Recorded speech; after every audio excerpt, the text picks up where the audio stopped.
Hi y'all, me and my little ones out here today. We're gonna bring y'all a intro to the next build here. This thing was dropped off yesterday. We're fixing to get started on it. And let me show you the truck a little bit before we get started on it. And my kid just pulled up. She just saw it for the first time. She was going to her mom's this weekend and she just pulled back up and saw it, and I think she really wants it. You just like the pink and green, don't you? The blue, whatever color that is on the side. Seafoam. Alright, so Nissan Hardbody belongs to my buddy Jason Barnes, Freaks of Nature Car Club. And yes, it legit does really have 405,000 miles on it. And it is freaking clean. It's got some 16-inch Z71 wheels on it with low pros. Old school setup there. This whole truck just screams old school to me, and it is super cool. It's got the newer Frontier tailgate on the back. The truck is actually purple. It looks black in pictures, but I don't know if I can get a picture of it. It's better on the finger. I don't know if I can get a picture of it, show you what the color is, but it's purple. This one's pink. Well, the dice are different. And that one's blue. He told me yesterday that Jerry Dow from Lay and Licks sprayed this thing and done the graphics on it. Clean truck, man. But what we're gonna do to this thing is full air ride. We're gonna try to make it lay frame with those tires and wheels. They're not super tall, so we're gonna keep those to try to avoid having to do a bunch of sheet metal work. I'm fixing to pull it in, put it on a lift. I got my wheel stands over here that I can put under there where I can put weight back on the suspension. And I want to get it up off the ground where I can get under and do some measuring. I'm gonna try to lay this thing out without cutting the bed up at all. I know I've got enough room in the wheel wells. I've already measured that out, but I need to see if I can get the rear end under the bed floor without cutting a hole in it. I measured it earlier. The front of the frame is about 3.5 inches off the ground, and the back is about 3 3/4. So it doesn't have a whole lot to go. If you look, the factory leaf spring hanger, look at your feet, girl, hangs way down below the frame. We're gonna get rid of those and move the hangers back up higher. I'm undecided on what I'm gonna do with the gas tank yet. We just gotta get the bed off and kind of figure out what we're gonna do. But I just want to show you all this truck before we took it apart. And it's gonna be our next little build series. There's a spider. I'm not worried about the spider, kid. But he's making a spider web. Yeah, he'll be all right. Oh. He won't make it for long. How do you open up the gas tank? All right, so first things first, we got this thing up in the air. We put it on blocks so that we could get full weight on the vehicle, but it was high enough I could roll up under it. Got under it, done a little measuring. I have enough room to make it lay frame with a C-notch, but the center of the differential will not clear the bed floor. I need about 4.5 it needs to go down 4.5 inches to lay frame. And that would put me 1.5 inches into the frame, which is plenty of clearance for a C-notch. But I've only got a little less than 3 inches from the top of the differential to the bottom of the bed floor. So bad as I hate to, looks like we're gonna have to cut a hole in the bed floor. We could probably just cut it out for the differential.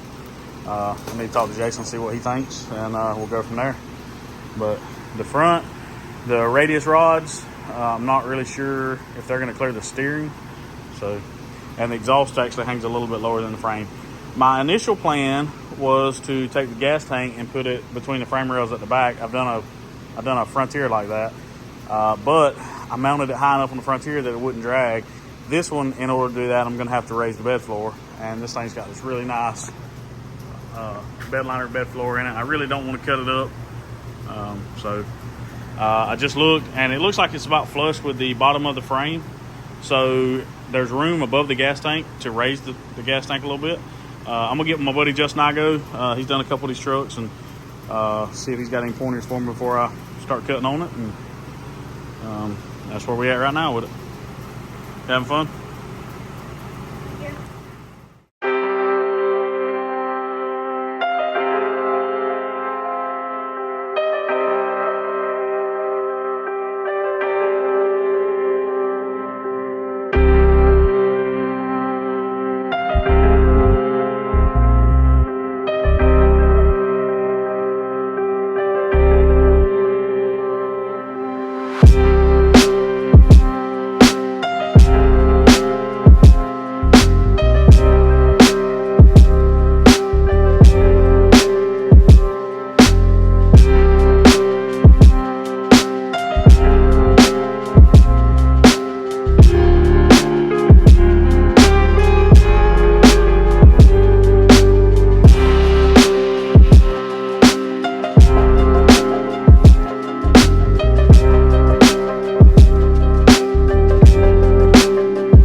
So we got this thing up in the air, take a look at the front suspension on it real quick. It's the first time I've done a hard body myself. I done a Frontier several years back. It was actually somebody had already attempted to bag it when I started, so they had already cut a bunch of stuff, but this is new to me. So just looking at it, I got to get the torsion bar out and the shock off, and the sway bar is going to have to go away because there's going to be a bag where it's at. And the only other thing that I noticed when I picked it up the other day and put the stands under the tires and sit it back down on the weight, this radius rod was really close to the idler arm. Hey, man. Thanks. So the only thing that I can think of, probably the easiest solution, is to take the radius rod loose if it does hit, and put spacers between the radius rod and the lower control arm. It's still gonna function the exact same, but it'll give me that little bit of clearance that I need right here. But I'll worry about that when I get to that point. So I'm gonna blow it apart real quick, and we'll go from there. I know a lot of people flip these upper control arms and swap sides, but with this short of a tire and wheel, I don't think I'm gonna have to do that. So, because this truck was literally 3.5 inches from land already, and the ball joints didn't look like they were about maxed at all. So we'll find out when we get to that point. And you got to get up under this thing and take the torsion bar loose. This is what it looks like when it's fully assembled. This one's got two jam nuts. It's got a jam nut and a regular nut with a washer. And the tighter you tighten that, the more pulls on that, the higher the vehicle is. This one, I think it's been lowered, and I think they indexed it up here to make it sit lower. You can take the torsion bar out of here and re-index it, and it keeps your key kind of in the middle and lets the lower control arm go up higher. I'm pretty sure that's what they've done here, but I've started taking this side loose, and I got all the pressure off this bar. It's loose. I just got to get it out. So I'm pretty sure it's just got to go backwards, but I'm learning it as I go. All right, so there is a snap ring over this torsion bar that holds it in. Took me a few minutes, or I don't know, probably 45 seconds to figure out what was going on there, but we figured it out. Took a pry bar, and got up under it, hit it with my hand, and it's about to come out, but I want to show it to you before I took it completely out. So we're just gonna pop that guy out, and it looks like that's all that's holding it in. All right, this is the snap ring that's holding it in. Once you get it off, there is a rubber seal right there. It just slid. So you pop that off, slide the seal forward, that torsion bar will slide out the back. This slides off the end, it's just over the splines. And that's pretty simple. I thought it was gonna be way worse than that. So there's a bolt right here that I can't get out until I take the control arm off. But I gotta pull this lower control arm off so I can clean it up real good. I gotta cut some brackets off and weld a back bracket to it. So we're getting there. All right, so we got this thing tore all the way down. The sway bar is off, the torsion bar is off, lower control arm is off. I know I'm gonna have to come in and cut this off right here, this bracket and this bracket. And I think that's hold on, let me show y'all what I'm even doing. I keep wandering off. I think this is all right, but I gotta cut this off and clean it all up, and there's gonna be a hole here that I've got to weld up. I know Rody Fab makes a filler plate for that, but I did not order one because I'm an idiot. So I don't know how far I'm gonna go into this video because I don't want the whole front suspension to be in one video. So, but like I say, I know this has got to come off and this has got to come off, and I gotta cut these shock bracket off of the lower control arm, and I'm gonna have to cut the sway bar end link off because I can't get a good grip on it and get the bottom nut loose. And I'm probably gonna trim that bump stop bracket down flush with the bottom of the control arm. That way there's no chance of it rubbing my airbag. And I've got a circle plate that's gonna weld on there. So I'll have to cut out a square where you can get to the bolt on the bottom, and then the circle plate will weld to the lower control arm. And then I've got a torsion style upper back bracket, just like you saw me doing with Dawson's Toyota there. So I'm gonna get this plasma out and get the cut.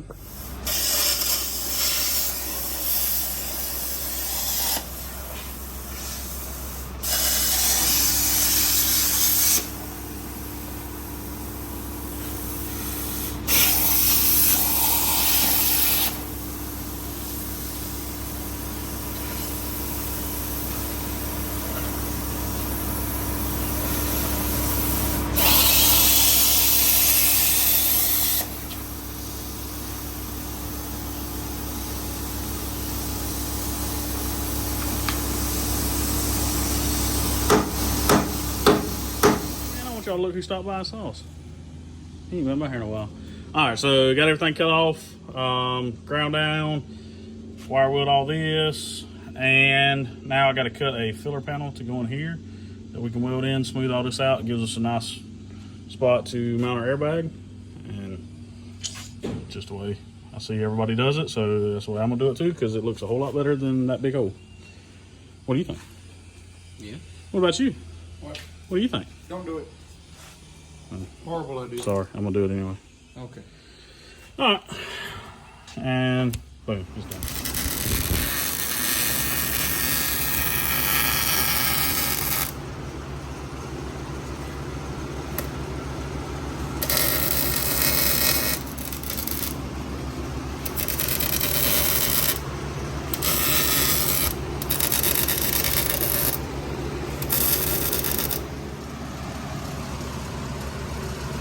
Kapow, just like that, done. Got this piece welded all the way around. I actually, when I was cutting the other stuff off of the plasma, cut right here and then caught myself and realized I cut in the wrong spot, so I welded it back up and welded the front of this. And I didn't grind any of that down because I don't want to mess it up, but I did knock that down just so it was smoother for the bag in case it did happen to touch. But we're gonna try to set it up where there's plenty of clearance there. Also, I got a little piece of metal right here that was left when I cut all the bump stop stuff off. I'm gonna cut that off too if I can. The last little clip I showed you, the piece welded in, this is what it looked like when I cut it out. I went ahead and cut 2 of them out of this 1/4 inch thick metal. Whenever I cut the one for passenger side, I went ahead and cut one for driver side. It'd be one less thing to do. But now I'm gonna start on this control arm. I gotta take the cut off wheel and cut this off. I was trying to grab this earlier and hold it and zip the nut off the bottom, and it just wasn't working, so I'm just gonna take the cut off wheel and cut it too. I gotta cut this out and shorten this right here and clean it up as best I can and get ready to weld a circle plate. So we got the lower control arm stripped and opened up my package from Rudy Fab. Looks killer. He sent me some stickers, sent me some Nissan Hardbody D21 keychains. Yeah, I didn't get any keychains. Dawson didn't get any keychains when he ordered stuff. He's a little upset. A little salty. Yeah, I'm kind of salty about that. It'll be all right. So this circle plate goes on the lower control arm. I mocked it up on the truck, kind of figured out where it needed to be, and then I cut a square so that you can get to the bottom bolt in the bag a lot easier. I wasn't planning on cutting a square that big, but my plasma tip burned up today, and I didn't have another one. And I had to slim it up with the cutoff wheel, so it was a little bigger than I wanted. But once I weld that on, you can't see it. It'll be fine. I'll be right with the world again. I mean, it ain't going nowhere. It ain't gonna hurt. So we're gonna go mock this up and go from there. Chandler's out washing my truck. We're going to a car show this weekend, and yeah. Thanks, Chandler. All right, so we hadn't covered all this, but me and Dawson's here. We got the front suspension. We got this lower plate tacked in, and we notched the lower control arm to clear the frame up under there. Right here where it goes in. So the radius rod is not connected right now, and I can get my finger between it and the idler. So I'm gonna have to put a spacer or something between the control arm and here. But from here to the ground is 57.5. Yeah, where they're at. From the frame to the ground is 58.5. So it's still an inch from laying right here, and it's touching sheet metal up top. Yeah, it's literally. So it's pretty close, but it's still got a ways to go. I think the easiest solution right now would be to get a drop spindle, but I don't know if it's in the budget at the moment. Oh, I dropped it. Oh, also, I don't remember what the other thing was. Oh, up here, dude at Rody Fab told me to just get a BFH and tap it up a little bit. So that may be an option too. Because you got to pull fenders and do all that to relocate everything up there. We may just move it up with a hammer. We got plenty of room around the firewall, not even close to touching. Hey, you can actually tell this truck's purple from here. Mm-hmm. With the asphalt to get you to turn the headlight on the panel while it turn out nice. So this is why the radius arm delete kit we put on my truck. Yeah, it fixes this problem. Fix this problem where it will not hit. Also, if you body drop these trucks, you have to move this down so that all the body lines up.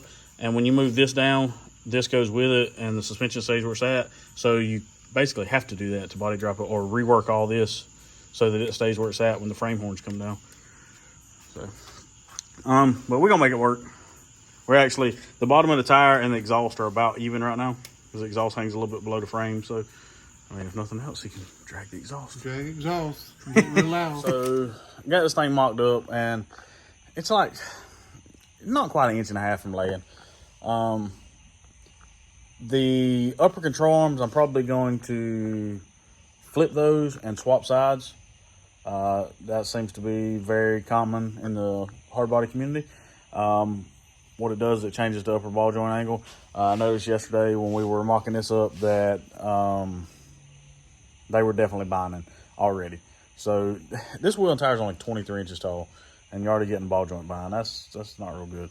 But flip the ball joint upside down in the control arm, take the passenger side, put on the driver's side, and vice versa, and it fixes a lot of them problems. So I also ordered a set of, I don't remember the brand, 2-inch drop spindles off eBay earlier. It's probably gonna take a few days for them to get here. What I'm gonna do, I don't have anything booked for next week to lower, so what I'm gonna do is go ahead and tear the other side apart and get it to the same point that this side is. That way when the spindles get here, I can throw those in and make it lay. And then weld the back brackets in. I don't want to weld them in until I get the spindles in and make sure it lays out. Because I would hate to weld the back brackets in and then they'd be too low on the frame and the truck still won't lay out. So, also, turn this light on here. Up here in the fender well, the tire is contacting it. Well, let me show you. Already. I was trying to not do any sheet metal work on this truck because the wheel and tire is so short. I was told that it would fit under there. But it's only a section that's probably like 6 or 7 inches long that's gonna need to be addressed. So what I'm gonna do is pull everything off the top of the fenders if I can, and then cut that section out, and then weld me in a small piece of trailer fender or something and cap the sides, and then just put all that stuff right back on top. That'll get my wheel where it's not rubbing the inner fender, and also I won't have to relocate everything under the hood because it's only going to be a really small square. So that, if in theory, if that works out, I hope it does. So also this radius rod looks like it's going to hit the steering. I'm hoping that the drop spindle makes it where the control arm doesn't have to go up so high that it gets into the steering. So I'm kind of hoping that the spindles fix a lot of my issue here, as far as the suspension being at such a max, trying to make it lay out with stock everything. Like I say, first one I've done. I've been watching videos on, other YouTubers, learning as I go. So, but we're gonna get this guy because it's a sweet little truck and it deserves to lay out. I don't see him just drag it past me at a car show. We're gonna get it there. I appreciate y'all watching this video. Come back part 2. Probably not gonna start filming it until I get the drop spindles and then get it a little closer to laying out. Come back, man. I appreciate each and every single one of y'all that watches this. I appreciate it. Come on back. Hard body love.